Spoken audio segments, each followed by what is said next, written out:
നമസ്കാരം സർ. നമസ്തേ. എന്തിനാ?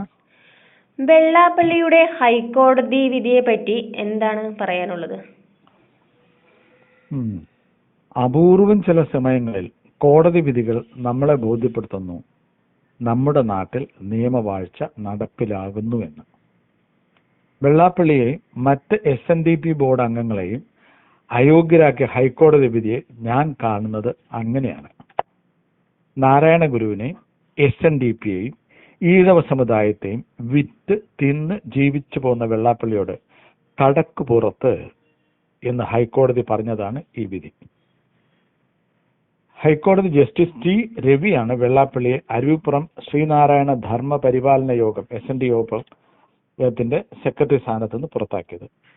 2 writ പെറ്റീഷനുകൾ തീർപ്പാക്കിക്കൊണ്ടാണ് judge ഇങ്ങനെ വിധിച്ചത്. SNDP യോഗത്തിന്റെ അംഗങ്ങളായിരുന്ന അഡ്വക്കേറ്റ് M.K. ശശീന്ദ്രനും പ്രൊഫസർ M.K. സാനുവുമായിരുന്നു പരാതിക്കാർ. എറണാകുളം കേന്ദ്രമാക്കി പ്രവർത്തിക്കുന്ന ഒരു വക്കീലാണ് M.K. ശശീന്ദ്രൻ എന്നാണ് എന്റെ അറിവ്. M.K. സാനു സാഹിത്യ ലോകത്തിന് ഏറെ പരിചിതനും.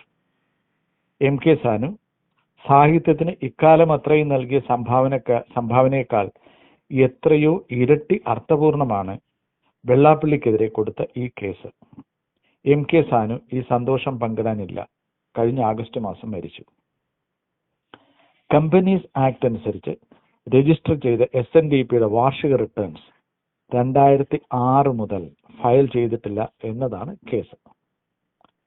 കമ്പനീസ് ആക്ടിന്റെ 164 ഉപവകുപ്പ് 2 പ്രകാരം തുടർച്ചയായി 3 വർഷം ഔദ്യോഗിക ഭാരവാഹികൾ ആനുവൽ റിട്ടേൺസ് ഫയൽ ചെയ്തില്ലെങ്കിൽ അവർ അയോഗ്യരാക്കപ്പെടും.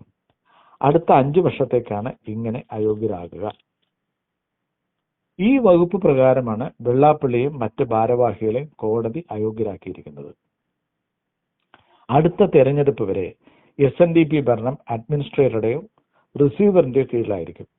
അഡ്മിനിസ്ട്രേറ്ററോ റിസീവറോ കോടതിയുടെ നിയമനമാണെങ്കിൽ ഇപ്പോൾ പുറത്തു വന്നത് മഞ്ഞുമലയുടെ അറ്റം മാത്രമായിരിക്കും. മറിച്ച് സംസ്ഥാന സർക്കാരാണ് റിസീവറെ നിയമിക്കുന്നതെങ്കിൽ കേസുകളെല്ലാം തേച്ചു മായ്ച്ചു കളയാനാണ് സാധ്യത. കാരണം വെള്ളാപ്പള്ളിക്കെതിരെ വന്ന ഗുരുതരമായ കേസുകളൊക്കെ കേരള സർക്കാർ മായ്ച്ചു കളയുകയായിരുന്നു നാളിതുവരെ. 2025 ഓപ്പറേഷൻ ബ്ലാക്ക് ബോർഡ് വിദ്യാഭ്യാസ സ്ഥാപനങ്ങളിലെ അഴിമതി കണ്ടെത്താൻ വിജിലൻസ് നടത്തിയ നീക്കമായിരുന്നു. ലെക്ചറർ ജോലിക്ക് SNDP സ്ഥാപനങ്ങൾ 1 കോടി രൂപ വരെ വാങ്ങുന്നു എന്ന ആരോപണം വന്നെങ്കിലും അതിലൊന്നും ഒരു അന്വേഷണവും വ്യക്തമായ അന്വേഷണം നടന്നതായി കാണുന്നില്ല. അടുത്തത് ഇൻകം ടാക്സ് റിട്ടേൺസ് ഫയൽ ചെയ്യാത്തതിന്റെ കാരണം കണിച്ചുകുളങ്ങരയിലെ SNDP ബ്രാഞ്ച് അടച്ചു. വെള്ളാപ്പള്ളിയുടെ സ്വന്തം സ്ഥലമാണ് കണിച്ചുകുളങ്ങര. കുറ്റക്കാർക്കെതിരെ യാതൊരു നടപടിയും എടുത്തതായി അറിവില്ല. SNDPയിലെ സീനിയർ ഉദ്യോഗസ്ഥനായിരുന്ന KK മഹേശന്റെ ദുരൂഹ മരണവും മൈക്രോ ഫിനാൻസ് തട്ടിപ്പുമായി ബന്ധമുണ്ടെന്ന് ആരോപണമുയർന്നിരുന്നു. 2022 കോടതി നിർദ്ദേശത്തെ തുടർന്ന് വെള്ളാപ്പള്ളിക്കും മകനുമെതിരെ കേസെടുത്തെങ്കിലും അന്വേഷണം എങ്ങും എത്തിയിട്ടില്ല. എല്ലാ അന്വേഷണങ്ങളിൽ നിന്നും പിണറായി വിജയൻ വെള്ളാപ്പള്ളിയെ സംരക്ഷിച്ചു നിർത്തും. ഏതായാലും ഹൈക്കോടതിയുടെ ഈ വിധി ഒരു സാധ്യതയാണ്. കഴിഞ്ഞ 30 കൊല്ലമായി വെള്ളാപ്പള്ളി കുടുംബസ്വത്താക്കി മാറ്റിയിരിക്കുന്ന SNDPയെ സ്വതന്ത്രമാക്കാനുള്ള ഒരു സാധ്യത.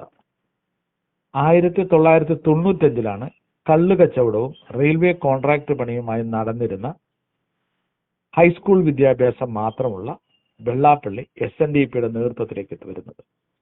അതിന് കാരണമായത് AK ആന്റണി മുഖ്യമന്ത്രിയായിരുന്ന സമയത്ത് ശിവഗിരി മഠത്തിലേക്ക് നടന്ന പോലീസ് ആക്ഷൻ ആയിരുന്നു. കോടതി വിധി നടപ്പിലാക്കുന്നതിന്റെ ഭാഗമായിട്ടായിരുന്നു 1995 ഒക്ടോബർ 11 പോലീസ് നടപടി. തിരഞ്ഞെടുപ്പിൽ ശിവഗിരിയിലെ ഭരണം പ്രകാശാനന്ദയുടെ നേതൃത്വത്തിലുള്ള സന്യാസിമാർക്ക് അനുകൂലമായി വന്നപ്പോൾ അധികാര കൈമാറ്റത്തിന് ഏറെ നാൾ ആശ്രമം അടക്കി ഭരിച്ചിരുന്ന ശാശ്വതീകാനന്ദൻ തയ്യാറാകാത്തതിനെ തുടർന്നാണ് കോടതി ഉത്തരവ് പ്രകാരം പോലീസ് ശിവഗിരിയിൽ എത്തിയത്. ശിവഗിരി ആശ്രമത്തെ അസാൻമാർഗിക മാർഗങ്ങളാൽ കളങ്കപ്പെടുത്തുകയും രാഷ്ട്രീയ ഉപജാപങ്ങളിൽ പങ്കാളിയാകുകയും ചെയ്ത വിവാദ പുരുഷനായിരുന്നു ശാശ്വതീകാനന്ദ. പോലീസ് ആക്ഷൻ സമയത്ത് ശാശ്വതീകാനന്ദന്റെ സഹായത്തിനായി പോലീസിനെ ആക്രമിക്കാൻ നിയോഗിതരായത് അബ്ദുൽ നാസർ മദനിയുടെ PDPയിലെ അംഗങ്ങളായിരുന്നു എന്ന് ഓർക്കുക. മറ്റൊരു അയോധ്യ ഉണ്ടാകാതിരിക്കാനാണ് തങ്ങൾ ഇടപെട്ടതെന്നാണ് മദനി അതിനെക്കുറിച്ച് അന്ന് പറഞ്ഞത്. ഈ സാഹചര്യത്തിലാണ് ശാശ്വതീകാനന്ദനെ പിന്തുണച്ചുകൊണ്ട് വെള്ളാപ്പള്ളി നടേശൻ രംഗപ്രവേശം ചെയ്യുന്നത്. ആ വർഷം തന്നെയാണ് വെള്ളാപ്പള്ളി SNDP ജനറൽ സെക്രട്ടറിയായി തെരഞ്ഞെടുക്കപ്പെട്ടത്. തന്റെ തെരഞ്ഞെടുപ്പ് വിജയത്തിന്റെ പിന്നില് ശാശ്വതീകാനന്ദന് വളരെ പ്രധാനപ്പെട്ട പങ്കുണ്ടെന്ന് വെള്ളാപ്പള്ളി തുറന്ന് സമ്മതിച്ചിട്ടുമുണ്ട്. എന്നാൽ വെള്ളാപ്പള്ളി SNDPയുടെ ഫണ്ട് ദുരുപയോഗം ചെയ്യുന്നു എന്ന വിഷയത്തിൽ ശാശ്വതീകാനന്ദനും വെള്ളാപ്പള്ളിയുമായി ഇടഞ്ഞു. 2002 ജൂലൈ 1-ാം തീയതി നീന്തൽ വിദഗ്ധനായിരുന്ന ശാശ്വതീകാനന്ദൻ പുഴയിൽ മുങ്ങി മരിച്ചു.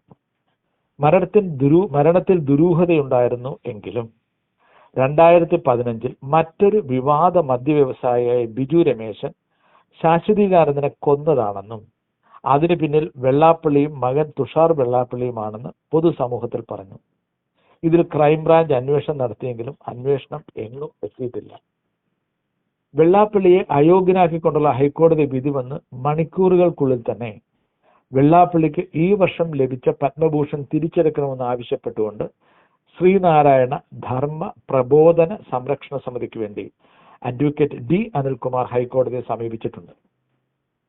Kerala state backward class development കോർപ്പറേഷനിൽ നിന്ന് 2003 മുതൽ 2014 വരെ ലഭിച്ച ഫണ്ട് മൈക്രോ ഫിനാൻസിന്റെ പേരിൽ വെള്ളാപ്പള്ളി തിരിമറി നടത്തി എന്ന കേസും മറ്റ് ക്രിമിനൽ കേസുകളും നേരിടുന്ന വെള്ളാപ്പള്ളിയെ പത്മഭൂഷൺ നൽകി ആദരിക്കുന്നത് തടയണമെന്നാണ് കോടതിയോട് ആവശ്യപ്പെട്ടിരിക്കുന്നത്.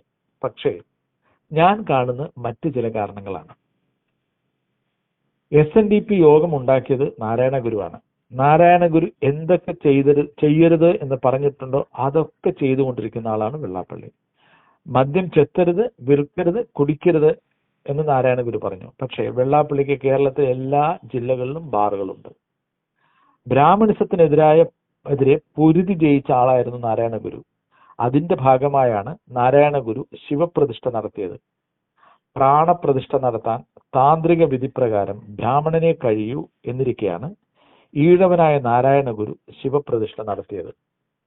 അതിനെതിരെ വിമർശനങ്ങൾ വന്നപ്പോൾ താൻ പ്രതിഷ്ഠിച്ച ഈഴവ ശിവനെയാണെന്ന് പറഞ്ഞ് നാരായണ ഗുരു വിമർശകരുടെ വായടപ്പിച്ചു. ബ്രാഹ്മണ്യത്തിന്റെ പൂണൂൽ അവർണരുടെ ക്ഷേത്രങ്ങളിൽ നിന്ന് പൊട്ടിച്ചെറിയുകയായിരുന്നു ശ്രീനാരായണ ഗുരു. പക്ഷേ വെള്ളാപ്പള്ളിയിലെത്തിയപ്പോൾ പല നാരായണീയ ക്ഷേത്രങ്ങളിലെയും പൂജാരിമാർ ബ്രാഹ്മണരായി മാറുന്ന കാഴ്ചയാണ് നമ്മൾ കണ്ടത്. കഴിഞ്ഞ വർഷം കൂടൽമാണിക്യ ക്ഷേത്രത്തിലെ കഴകം പണിക്ക് ഈഴവനെ അനുവദിക്കാതിരുന്ന തന്ത്രിമാരുടെ ശാഠ്യത്തിന് സർക്കാർ വഴങ്ങിയപ്പോൾ കഴകം ജോലി കിട്ടിയ വ്യക്തി അത് രാജിവെച്ച് രംഗം വിടുകയായിരുന്നു. ഈഴവൻ കഴകം പണി ചെയ്താൽ തങ്ങൾ ക്ഷേത്ര ഉത്സവ പരിപാടികളിൽ നിന്ന് വിട്ടുനിൽക്കുമെന്ന് പറഞ്ഞ തന്ത്രിമാരെ ക്ഷേത്രത്തിൽ പ്രവേശിച്ച് ക്ഷേത്ര കവാടത്തിന് പുറത്താക്കുകയായിരുന്നു വെള്ളാപ്പള്ളിയുടെ നേതൃത്വത്തിൽ SNDP ചെയ്യേണ്ടിയിരുന്നത്. പക്ഷെ വെള്ളാപ്പള്ളി അതിനു നേരെ കണ്ണടച്ചു. എന്നിട്ട് നായാടി മുതൽ നമ്പൂതിരി വരെ എന്ന പഴയ സംഘപരിവാറിന്റെ തെരഞ്ഞെടുപ്പ് ഫോർമുല മാറ്റി നായാടി മുതൽ നസ്രാണി വരെ എന്നാക്കി തീർക്കുന്നതിലായിരുന്നു വെള്ളാപ്പള്ളിയുടെ ശ്രമം. ഈഴവ സമുദായത്തെ ബ്രാഹ്മണരുടെ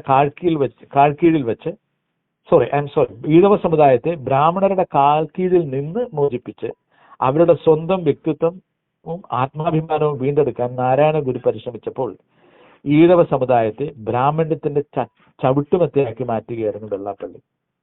മരണത്തിന് മുമ്പ് ചെയ്ത തെറ്റുകളിൽ ഒന്നിനെങ്കിലും വെള്ളാപ്പള്ളിക്ക് ശിക്ഷ കിട്ടിയാൽ അത്രയും നന്ന്.